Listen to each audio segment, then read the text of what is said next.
Bullwhips? We're talking bullwhips? What are we, Montana cattle ranchers in 1883? Anyone? No? Just play the title card.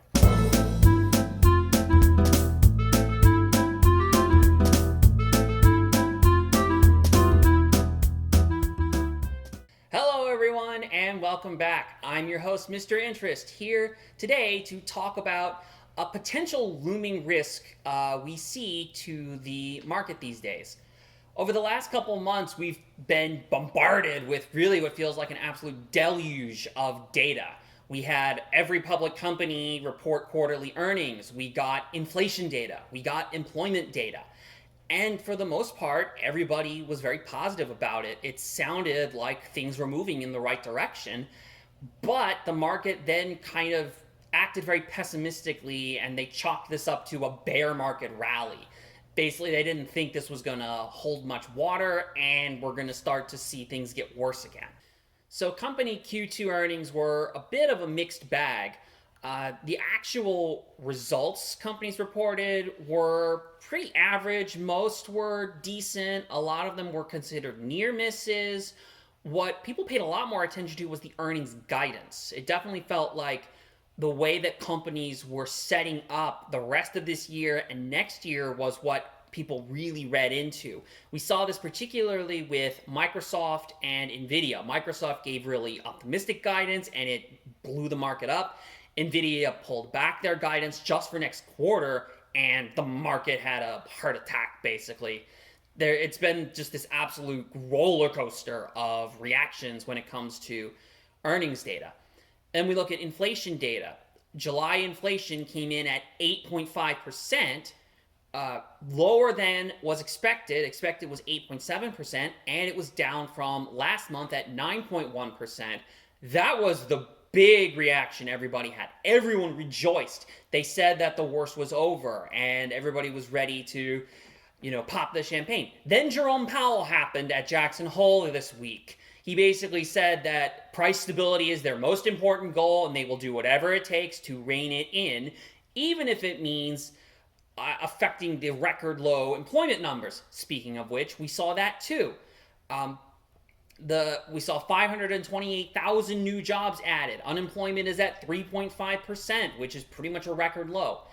That's not the whole story though, because we've been hearing all the news that all the big tech companies are starting to pull back. If they aren't, most of them are slowing down hiring. Many are actually looking to cut back on their workforces. And we're hearing this from Amazon. We're hearing this from Meta. This year alone, we've seen that the tech industry has laid off at least 70,000 people.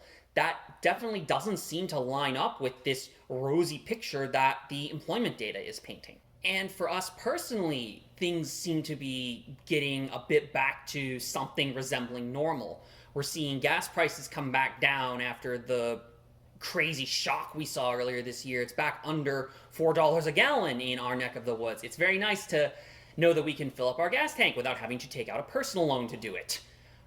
You go out on the weekends and people are in the malls again. Restaurants are crowded again.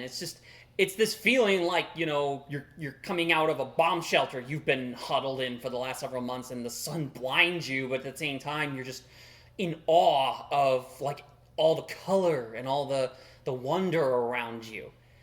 And in truth, there are a lot of mixed signals right now. Market's very unclear. It's very tangled. It's like me stumbling over my words right now. And nobody really knows where it's going to go. So today, we want to talk about a big risk to the market that we see that we don't think is being fully appreciated right now, and that is something that's called the reverse bullwhip effect.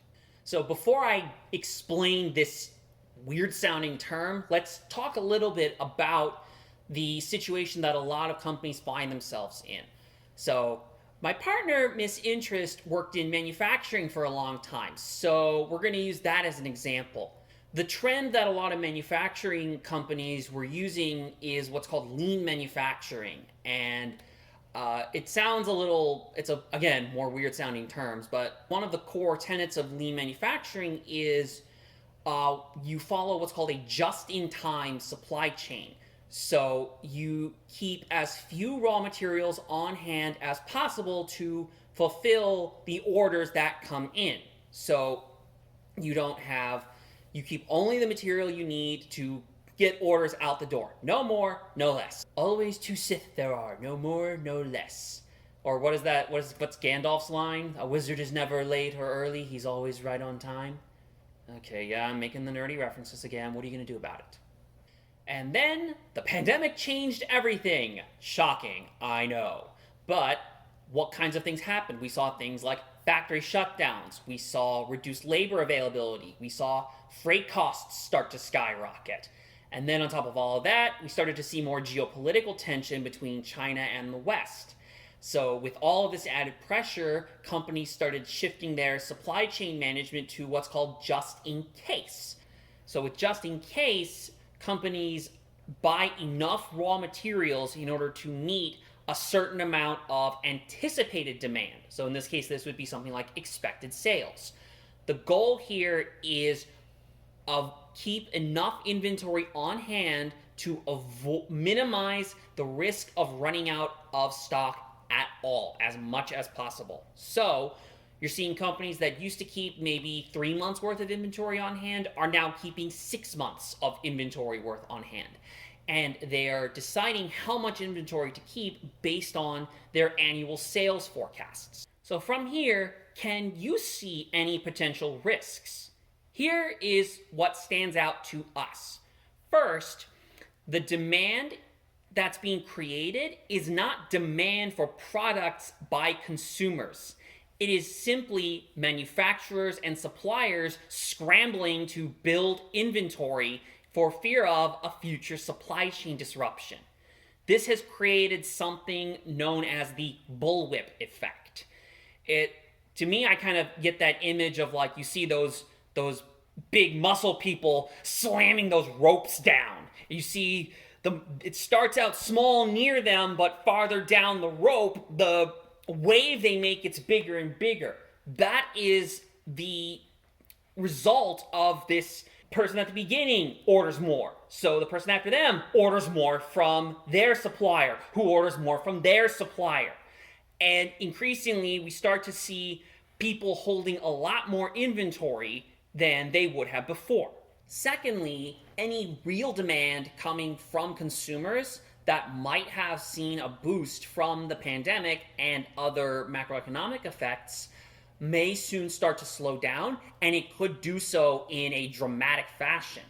And when that happens, what will most likely happen next is retailers are going to start to see that their inventory is starting to stockpile. So they're going to start to have a surplus. Once retailers start to have a surplus, they're going to slow their ordering. Their suppliers are going to see a surplus.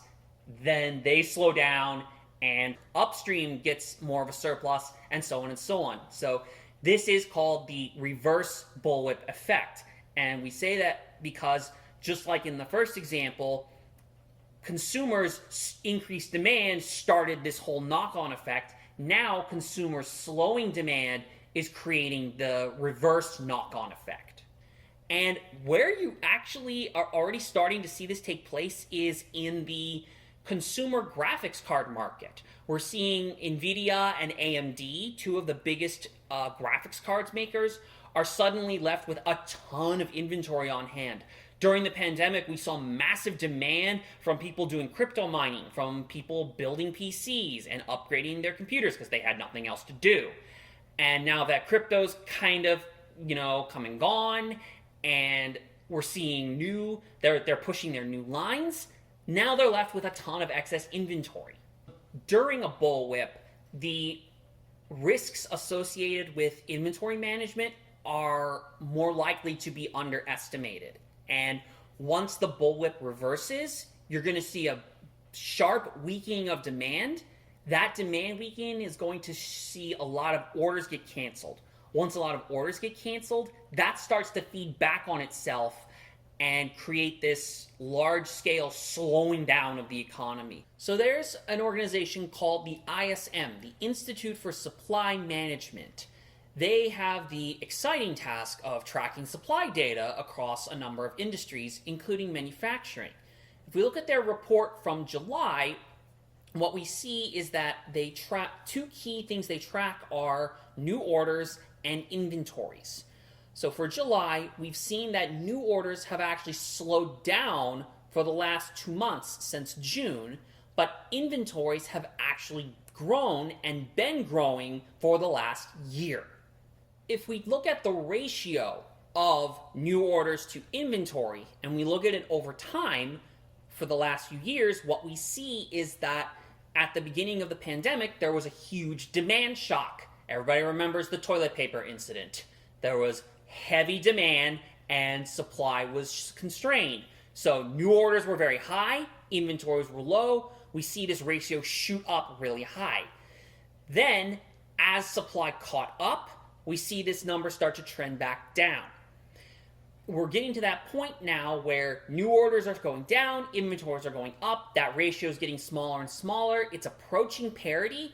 In the next few months, we'll likely see that number flip and we'll have the reverse bullwhip start to take hold.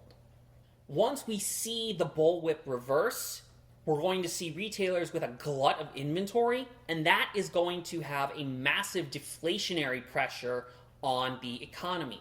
Again, going back to my example with graphics cards, during the pandemic, when demand was very high and supply was low, price gouging, scalping was commonplace. Now I'm hearing people praise the fact that they can get graphics cards back at MSRP again. We're already starting to see retail sales slowing down too, and that is starting to have real effects on the job market. In August, we heard that Best Buy started to make cuts to their headcount, and this is already after they lowered their guidance for 2023, citing what? High inflation and weak demand. It's already starting to come to fruition, and I have to say it makes me feel a little sad. Little suburban millennial piece of nostalgia for me going to Best Buy. But honestly, I can't remember the last time I set foot in an electronics store. So here we are. We are hearing that inflation has peaked, but it's probably going to stay high for a while, especially after Powell's comments this week. We're seeing weak demand. We're seeing inventories pile up. This is starting to create something of a tumultuous environment. It's fragile. It is prone to breaking. We're not sure what could cause it to break, but it is very likely that a reverse bullwhip could be the catalyst for whatever follows. So, what do you think? Has the worst passed us, or are we just in the eye of the storm? Do you think the reverse bullwhip effect is going to lash the market and leave some people stung? Let us know in the comments below. Meanwhile, please be sure to like this video and subscribe to our channel for more financial content. Thank you so much for watching. Until next time, I'm Mr. Interest saying happy compounding. Hi there, it's Mr. Interest again. Just wanted to give a brief follow-up because it's been a pretty eventful week. We've seen the market digest Powell's comments a little more, and most of that digestion was indigestion. Definitely market took a bit of a slide over the last few days. So that tells you really what people are thinking about the hawkishness of the Fed. And on top of that, we've gotten a couple of other economic data points. We saw that consumer mortgage applications have fallen. The ADP jobs report came in under expectations for August. So all of this is definitely indicating that the market is under a bit more pressure than it was before. And what this means for the bullwhip effect is if the market does end up crashing and we end up in a recession, that very well could exacerbate a reverse bullwhip because the bullwhip reverses when demand goes down. A market crash will definitely destroy a lot more demand in the process. So we're definitely keeping our eyes on the state of the market moving forward into the next quarter. Okay, thanks for listening. Happy compounding.